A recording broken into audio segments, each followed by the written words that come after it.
Hey Fight fans, Cage Minds reviewing the action from UFC 142, telling you how our predictions did. Get right to that. First fight was Felipe Arantes versus Antonio Carvalho. We thought Carvalho would win with a unanimous decision, and that did not go our way. Arantes, we had predicted Carvalho, thinking he'd take the fight to the ground, use his ground and pound, have good luck with that.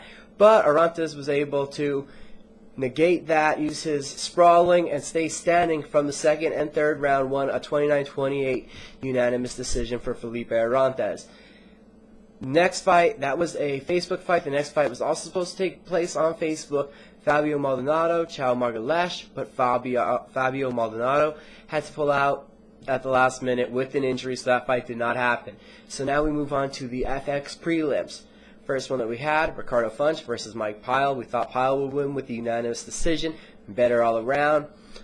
Didn't know if he'd be able to finish the fight, though. He came out thunderously with his stand-up, with his striking, landed a big knee, couple punches, finished off Ricardo Funch.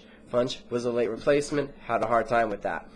Next fight was Yuri Alcantara versus Michihiro Omagawa. We thought it'd be a unanimous decision for Alcantara. Thought he was better everywhere, really. He just had the reach, his stand-up is more crisp, and as he would lose the judo, I thought he had enough Brazilian jiu-jitsu to win the overall grappling. He almost got a armbar submission in the first round at the end of it, but did not, Omagawa, to his credit, did not tap. Alcantara takes a unanimous decision victory. Next fight was a heavyweight battle, Gabriel Gonzaga and Edinaldo Oliveira. We thought that Gonzaga would get the fight to the ground, use some leg kicks to chop down the tree, then dive in the clinch, take the fight to the ground, and get a rear naked choke in the third round. Never went for the leg kicks, but was able to get the clinch, get the fight to the ground, and get the rear naked choke, all in the first round. Edinaldo Oliveira, not a successful debut. Last of the prelims, on FX, Thiago Tavares versus Sam Stout. We had it as a unanimous decision prediction, thinking the wrestling, the ground and pound, combined with the jiu-jitsu would all be just a grappler versus a striker matchup, taking the grappler in this one. And it ends up being a 29-28 decision, as it was a grappling victory, 10-8 in the 10-9 in the first round for Thiago Tavares. Second round, very close in the striking. I could see it going either way, figuring in Brazil. Tavares got the, little extra help from the judges on that one. Third round almost got finished. Stout wasn't able to. Unanimous decision, Thiago Tavares. That was our prelims. We go up to the main card. It started off with a war that we were expecting. Terry Adam, Edson Barbosa. That was a great war.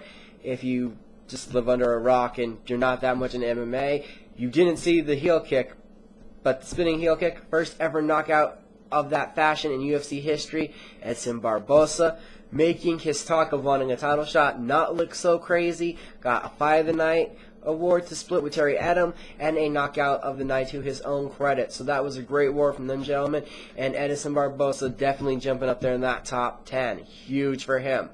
Next we go to a welterweight war. That was Eric Silva versus Carlo Prater. We thought it would be a second round TKO for Eric Silva. Came out like a house of fire again. Finishes the fight in the first round, but all of a sudden the ref declares that it's a disqualification for illegal blows to the back of the head. Mario Yamasaki is wrong in this case. I think the UFC and other powers that be are going to try to appeal this. So at this time, it's a loss for Eric Silva, but I wouldn't be surprised if that gets overturned and a win, and he'll still be undefeated. We're up to the top three fights of the night. Husam Parharis versus Mike Vicenzio. We're predicting unanimous decision, seeing as that the leg lock master was in there. I didn't know if I could pick a leg lock, though. And just my luck, he gets the leg lock in the first round. Made Mike Vicenzio's Brazilian Jiu-Jitsu and grappling look just really... Paul Harris is showing that a matchup between him and Damian Maia would be incredibly exciting. Probably the two best submission artists that we have in MMA. So that was Paul Harris. Great win, submission of the night victory. Hopefully he'll be doing some big things here very quickly in the future. The Phenom Vitor Belfort and Anthony Rumble Johnson with co-main event. Again, well documented, was several weight cutting problems for Anthony Rumble Johnson. He had went from welterweight, now moving up to middleweight to try to help out with those problems. It didn't help him too much. He still missed weight, was way too big. Ends up going into the fight, getting exhausted halfway through the first round. Takedowns and stand-ups by the ref. Rumble was really ineffective and unaggressive once he took the fight to the ground. Vitor Belfort gets a first-round rear naked choke. Really, more technique, more experience. Big win for Vitor. tough in Brazil. Vitor and Vanderlei, that'll be amazing. Big win for Belfort. Anthony Rebel Johnson for his poor performance, subsequently cut from the UFC. I'd like to see his next fight be at 205, saying he couldn't make 185. Next division up is 185. Hopefully Rumble lands on his feet. Hopefully I think we should see him fight at 205 at light heavyweight, just to hopefully benefit himself, not trying to cut the weight. He's having such problems doing it. But we're still talking about the fights. We'll get back. We're talking about the main event. Jose Aldo Jr., the featherweight champion of the world, was defending his title against rising mixed martial artist Chad Money Mendes, who was undefeated at 11-0 going into this fight. Mendes, Aldo, we knew that Mendes was going to try to take Aldo to the ground. Would Aldo be able to do something about it? Leg kicks, one giant knee.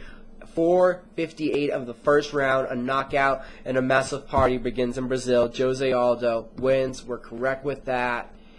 So for us on the night, it was a 7-3 mark as of right now. We're looking to be 8-2, seeing what happens between the Carlo Prater and Eric Silva fight, if that gets overturned or not. Jose Aldo, obviously, that right there has to be the defining moment for him in his mixed martial arts career to this point. I think being at home in Brazil with that knockout was even bigger than when he won the WEC featherweight title from Mike Brown, that he's converted into this. Also beautiful to see the first event that Jose Aldo was the headliner, the main event, that he was so impressive because they needed to make him a headliner. They needed to make him the main event, as his last two title defenses were a co-main event. It's just not the right status for such a great fighter with such great finishing abilities. Well, that was UFC 142, Rio. We also got a little bit of news to talk about with you guys. We had already put up our UFC on FX1 predictions. Well, one of the fights, Reza Maradi versus Fabricio Camus, is now not happening because Maradi is injured, and stepping in for him is going to be Tommy Hayden, who is 8-0. He trains with Team George Gershell out there in Cincinnati, Ohio. He has an 8-0 record. One of those is a win from a disqualification, 2 knockouts, and 5 submissions. So we got 2 very good grapplers going against each other. I'm going to stick with Fabricio Camus. I think he's going to have a giant advantage when the fight starts because it's going to be standing. He's going to be the more well-rounded of the two. I like Camus also because I don't like guys on less than a week notice. This is very short notice. This coming out Monday, Tuesday, that there's going to be this fight. So Camus, I'm looking for him to still win. And then other news that I just heard of before we went to do this show is that Dana White has tweeted that Mark Munoz is injured. Chael Sonnen will now face Michael Bisping, UFC on Fox 2 on January 28th.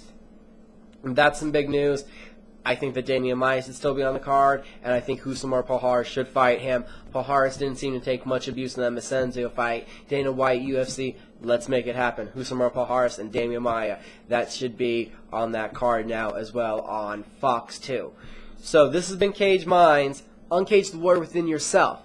Have a good day. Thanks for watching this.